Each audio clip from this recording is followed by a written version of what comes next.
गरीबी के दिन, फटे हाल, खाने को कुछ नहीं, इतने बुरे दिन आ गए कि एक वक्त की रोटी भी नसीब नहीं। सुशीला पत्नी ने कहा, क्यों ये गरीबी के दिन भोगता है, द्वार द्वार भटकता है, 2 वक्त की रोटी नहीं मिलती है। एक काम कर, जा द्वारिकाधीश के पास जाकर के अपनी गरीबी बताना।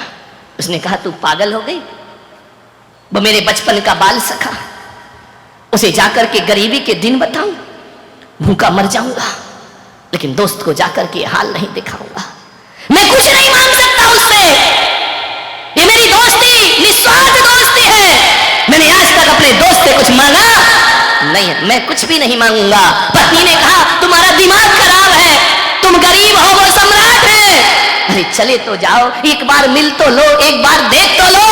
पत्नी सही होगी सही सलाह देगी, पत्नी गलत होगी तो गलत। जीवन को संवारती है पत्नी, ध्यान रखना। एक सही सलाह देने वाली पत्नी मिल जाए तो मैं कहता हूं पत्नी से बड़ा दुनिया में कोई दोस्त भी नहीं हुआ करता है। यदि सही सलाह देती है बहुत अच्छी दोस्त होती, जीवन की हमसफर होती है। पत्नी केवल भोग की वस्तु नहीं हुआ करती है, पत्नी केवल काम करने वाली नौकरानी नहीं हुआ करती है, पत्नी जीवन की परम मित्र भी हुआ करती है। और परम मित्र ऐसी होती है कि दशरथ के युद्ध में यदि पहिया गिर जाए रथ का तो पत्नी उंगली लगा करके रथ को युद्ध के क्षेत्र से बाहर कैकेयी लेकर के आ जाती है। पत्नी भी एक मित्र होती है, ध्यान रखना।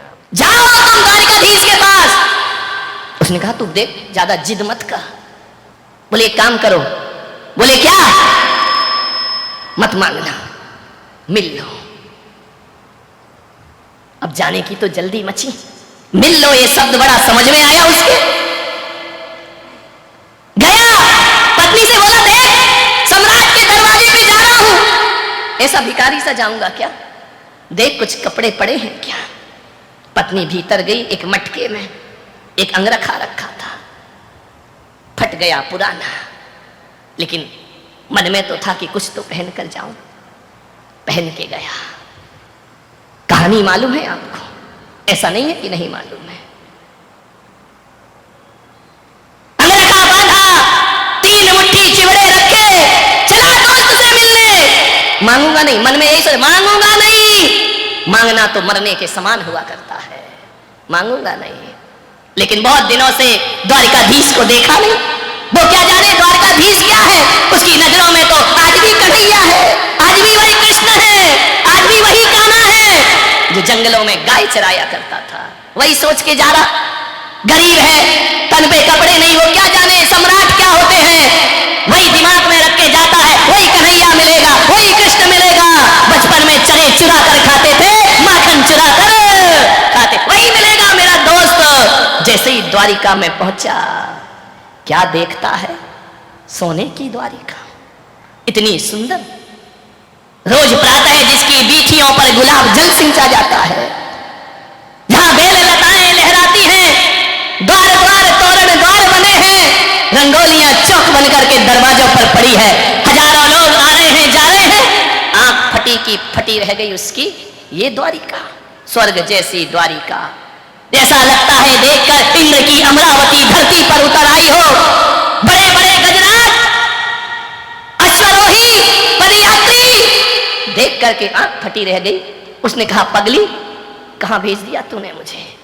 इतनी सुंदर द्वारिका नगरी, सोने की द्वारिका थी। ध्यान रखना, जिस नाम के पीछे का लग जाए ना, वहां सोना ही सोना होता है, ध्यान रखना। नहीं मालूम द्वारिका काय की थी? सोने की। लंका काय की थी? अमेरिका, सोने सोना, ध्यान रखना। जहां का लग गया वहां कंचन ही कंचन है। गया, देखा इतनी सुंदर द्वारिका, आंखें फटी की फटी। पूछा जाकर के, राहगीरों से, हो भाई? बोले चल है। बोले नहीं, इतना बता दो द्वारिकाधीश कहां रहते हैं? अरे लोगों ने कहा, पागल, गांव का गवारिया, द्वारिकाधीश कहां रहते हैं? सम्राटों के महल नहीं जानता तू? महल में रहता मेरा कन्हैया, जो गाय चराता था, लकड़ी लेकर के माखन चुराता था गोपियों से, वो महल में रहता है? बोले हाँ। बोले मुझे बता दो, सुबह से शाम हो गई, द्वारिकाधीश का घर बता दो मुझे। किसी ने कहा, वो जो सोने का महल दिख रहा है ना, ये द्वारिकाधीश का महल है। आंखें चौंधी आ गई उसकी। द्वारिकाधीश इसमें रहते हैं। गया हारा सा। जब मित्र बहुत ज्यादा धनवान होता है ना, तो हीन भावनाएं मन में आती हैं। ये क्या पहचानेंगे मुझे, ये क्या जानेंगे मुझे, ये मुझसे बात करेंगे या नहीं करेंगे। द्वारिकाधीश का महल, द्वार पे गया, भैया द्वारिकाधीश से मिलाओ। लोगों ने चला, कहां द्वारिकाधीश, पागल है क्या, शकल देख, अपनी औकात देख, फटे पुराने चीथड़े पहना है। वो कह रहा द्वारिकाधीश से मिला दो, मेरा बाल सखा है। बोले पागल हो गया, पागल खाने में डालो इसको।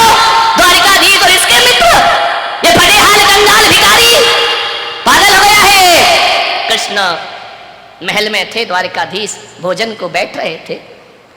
रुक्मणी ने भोजन परोसा, सत्यभामा पंखा जल रही है। कृष्ण कलश लेकर हाथों का आचमन कर रहे हैं, भोजन के लिए बैठना है। पीतांबर से हाथ पहुंच रहे हैं, खबर पहुंची कि जाओ मुझे मिलने दो। ये शब्द टकराए द्वारकाधीश के कानों में। उन्होंने कहा कौन है। सेवक गए, महाराज कोई एक भिखारी आपके दर पे आया है। भिखारी इतना जिद क्यों कर रहा है, पता नहीं महाराज, दिमाग खराब है उसका। क्या नाम है। बोले नाम तो कुछ बताता नहीं। बोले क्यों, पूछ के आओ वो कौन है और कहां से आया है। सैनिक दूसरे दौड़े आए, बोले महाराज एक भिखारी है, आंखों में कीचड़ है, पैरों में पदत्राण नहीं है, कपड़े फटे हुए हैं, एक कंगाल है, मानसिक रूप से विक्षिप्त है, अपना नाम सुदामा बताता है। सुदामा मेरा मित्र। हाथों में कलश लिए थे, कलश फेंका कृष्ण ने, भागे दौड़े दौड़े भागे द्वार की ओर, दरवाजे की ओर। अरे पागलों, उसे वहां क्यों खड़ा कर रखा है, उसे भीतर लेकर आओ सम्मान के साथ।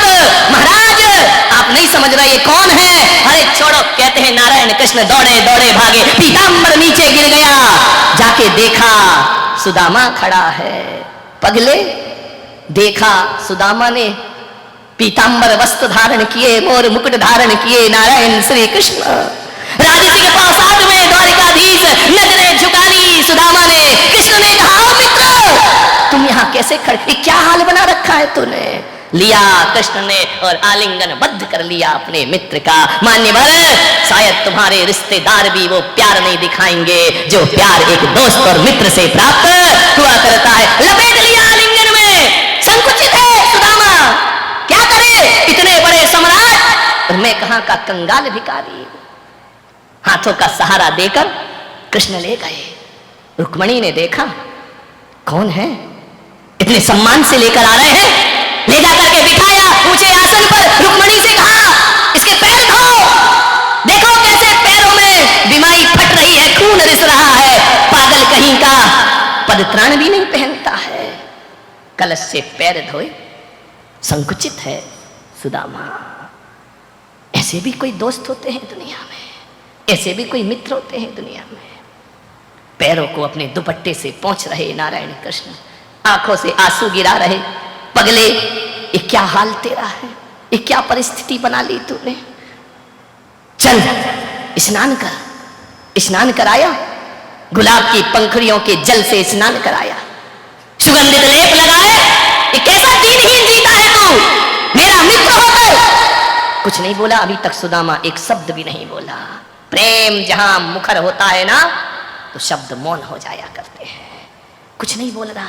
तू इतना लजाया सा क्यों है, तू इतना संकुचित क्यों है पागल। देखना मित्र के घर इतने वर्षों के बाद तूने याद किया है मुझे, कहां था तू। कुछ नहीं बोला, मौन है। भोजन परोसा। कृष्ण ने कहा शादी कर ली, सिर हिला दिया। हाँ। अरे मित्र द्रोही, विवाह कर लिया और मुझे याद नहीं किया। एक बार तो मुझे खबर देता।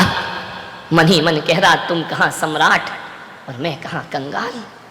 क्या तुम मेरे महल में, मेरे झोपड़ी में, शादी में, विवाह में आते। अच्छा एक बात बता, भाभी कैसी है, तेरे जैसी बुद्धू है या थोड़ी समझदार है। मन ही मन कह रहा यदि वो समझदार नहीं होती तो आज मैं तुम्हारे महल में आया नहीं होता। बोला कुछ नहीं। चल भोजन कर। बोल सुदामा, तू पहली बार आया है, भाभी ने क्या दिया है मेरे लिए। सम्राटों को एक भिखारी ने क्या देगी। हाथ से पकड़ लिया, कमर में बंधा हुआ था दुपट्टा। कृष्ण ने कहा, क्यों रे, हमसे चोरी करता है? हम चोरों के सरताज और तू हमसे चोरी कर रहा है? भूल गया कैसे माखन चुराया करते थे, कैसे मटकी फोड़ा करते थे, कैसे गोकुल में जीवन गुजारा करते थे? तू ही तो था ना जो खिड़की से मुझे अंदर करता था, जाओ कन्हैया माखन चुराओ। हम जैसे चोरों से चोरी कर रहा है, पागल कहीं का। हम चोरों के, बता क्या दिया भाभी ने, क्या दे? 56 भोग सामने रखे हैं और कहां चिवड़े खिलाएगा? पकड़ लिया जोर से। कृष्ण ने कहा, पागल तू छल मत कर मेरे से, छलिया नाम मेरा है, छलिया नाम तेरा नहीं। तू मुझसे छल कर रहा है, बता क्या है? क्या भेजा? भाभी खाली हाथ नहीं भेजेगी। एक झपट्टा मारा नारायण कृष्ण ने, बिखर गए सारे चिवड़े जमीन पर। कृष्ण ने कहा, ये भेजा है? बोले हाँ। बोले एक काम कर सुदामा, तेरी भाभी का बना भोजन तू कर और मेरी भाभी का बना भोजन मैं करता हूं। सुदामा ने कहा, नहीं कन्हैया ऐसा मत करो, पहली बार शब्द निकले, ऐसा मत करो, मुझे शर्मिंदा मत करो। कृष्ण ने कहा, पागल है क्या? ये देख मोहन भोग कर, ये 56 भोग कर। जमीन पर गिरे हुए चिवड़े नारायण कृष्ण ने उठाए, एक मुट्ठी खाई, आनंद आ गया, प्रेम बरस गया। दूसरी मुट्ठी खाई और भी आह्लादित हो गए कृष्ण। तीसरी मुट्ठी खाने लगे, रुक्मणी ने हाथ पकड़ लिया, ठहरो, सब कुछ आप ही ले लोगे तो हमारा क्या होगा? इतना प्रेम देखा सुदामा ने, इतना प्रेम, इतना प्रेम, इतना वात्सल्य, इतना स्नेह। मैं आपसे पूछता हूं, आपके रिश्तेदारों में भी इतना प्रेम नहीं मिलेगा जो एक मित्र को एक मित्र से प्यार मिला करता है। ध्यान रखिए, कैसी रिश्तेदारी निभाई नारायण कृष्ण ने, कैसी मित्रता निभाई कृष्ण ने। रुक्मणी ने हाथ पकड़ लिया, ठहरो ना, सब इसे ही दे दोगे तो हमारा क्या होगा? सुदामा ने कहा कि मुझे दे कहां रहे हैं, ये तो जो 3 मुट्ठी चिवड़े लाए वो भी खा। रुक्मणी ने कहा, नहीं प्रभु हमारा भी ध्यान रखो। 1 दिन हुए, 2 दिन हुए, 10 दिन हुए। सुदामा सोच रहा है कि कृष्ण कहेंगे कुछ ले लो, गरीबी मिटा लो। कन्हैया भी काहे को बोलने वाले हैं। बहुत एक से एक कपड़े पहनाए, आभूषण दिए, भोजन कराया, महीने भर हो गए। अब मन तो हो रहा है कि वो पगली क्या कर रही होगी, लेकिन कृष्ण से विदा कैसे लूं? यदि मैं विदा हूंगा तो ये कुछ देने वाले और मांगना मेरे सुख, मैं मांगूंगा तो बिल्कुल नहीं इनसे। सम्राट से स्वाभिमान से जीते थे सुदामा। एक दिन कृष्ण ने कहा, क्यों रे तू यहां मौज मस्ती कर रहा है महल में, भाभी की याद नहीं आती? रोज आती है, तो जाता क्यों नहीं? अकेली पड़ी है ना वो, जाता क्यों नहीं है? सुदामा ने कहा, जाऊं? बोली जाओ, जाऊं?